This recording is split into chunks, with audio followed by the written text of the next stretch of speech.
পেহেলগামৰ ঘটনাৰ পৰৱৰ্তী সময়ত দেশৰ পৰিস্থিতি কোন দিশেৰে গৈছে সেই সন্দৰ্ভত আমি আপোনালোকক জনাইছিলো, কিন্তু এই মুহূৰ্তত উল্লেখ কৰিব বিচাৰিছো শেহতীয়াভাৱে ভাৰতৰ পক্ষত ৰাছিয়াই যিহেতু অৱস্থান কৰিছে আৰু ৰাছিয়াই সহায় কৰিম বুলি কৈছে পাকিস্তানক সন্ত্ৰাসবাদী নিৰ্মূল কৰিবলৈ, পাকিস্তানৰ সন্ত্ৰাসবাদী নিৰ্মূল কৰিবলৈ ৰাছিয়াই ভাৰতক সহায় কৰিব।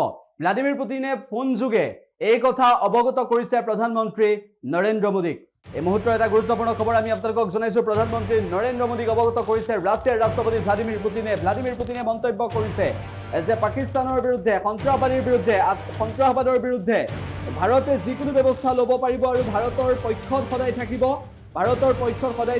ৰাছিয়াৰ ৰাষ্ট্ৰপতি ভ্লাদিমিৰ পুটিনে এনেদৰে মন্তব্য কৰিছে। শেহতীয়াভাৱে ভাৰত পাকিস্তানৰ মাজত যুদ্ধ আসন্ন হৈ পৰিছে আৰু তেনেকুৱা সময়তে খবৰ আহি পৰিছে যে পাকিস্তানৰ ভাৰতৰ সৈতে যুদ্ধ কৰিবলৈ, পাকিস্তানে যদি ভাৰতৰ সৈতে যুদ্ধ কৰিব বিচাৰে তেনেহ'লে পাকিস্তানে যুদ্ধ মাত্ৰ কৰিবলৈ 4 দিনৰহে গোলা বাৰুদ পাকিস্তানৰ হাতত জমা আছে, এনেদৰে চৰ্চা হৈছিল। উল্লেখ্য যে চীনে পাকিস্তানক যিটো সময়ত সমৰ্থন কৰিবলৈ গৈ আছে সেই সময়ত লক্ষণীয় বিষয়টো হৈছে যে ৰাছিয়াৰ ৰাষ্ট্ৰপতি ভ্লাদিমিৰ পুটিনে ফোন যোগেৰে অৱগত কৰিছে আৰু ইতিমধ্যে এই সন্দৰ্ভত মন্তব্য কৰিছে, ফোন যোগেৰে অৱগত কৰি মন্তব্য কৰিছে যে বৰ্তমান সময়ত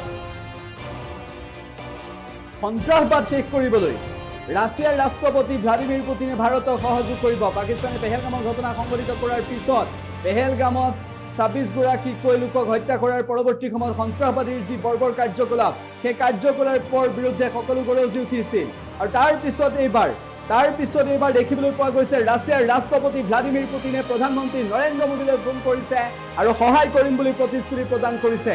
শেহতীয়াভাৱে ভাৰতে ইতিমধ্যে বগলিহাৰ নদী বান্ধ বন্ধ কৰি দিছে আৰু আটাইতকৈ ডাঙৰ বিষয় হৈ পৰিছে যে নদী বান্ধৰ পৰা পানী বন্ধ কৰি দিছে।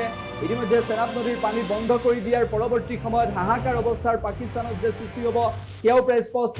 যিটো সময়ত অৰ্থনৈতিক দুৰৱস্থা, কৃষিখণ্ডৰ দুৰৱস্থা পাকিস্তানত, সেই সময়ত সেইখন পাকিস্তানে যুদ্ধ কৰিব পৰাকৈ, ভাৰতৰ ওচৰত যুদ্ধ কৰিব পৰাকৈ শক্তি নাই আৰু সেয়েহে এবাৰ ৰাছিয়াই ভাৰতৰ পক্ষত অৱস্থান কৰিছে। আৰু শেহতীয়া যি তথ্য আমি উল্লেখ কৰিব বিচাৰিছোঁ, ৰাছিয়াৰ ৰাষ্ট্ৰপতি ভ্লাদিমিৰ পুটিনে এই সন্দৰ্ভত শেহতীয়াভাৱে ফোন যোগে প্ৰধানমন্ত্ৰী নৰেন্দ্ৰ মোদীক এই সন্দৰ্ভত অৱগত কৰিছে।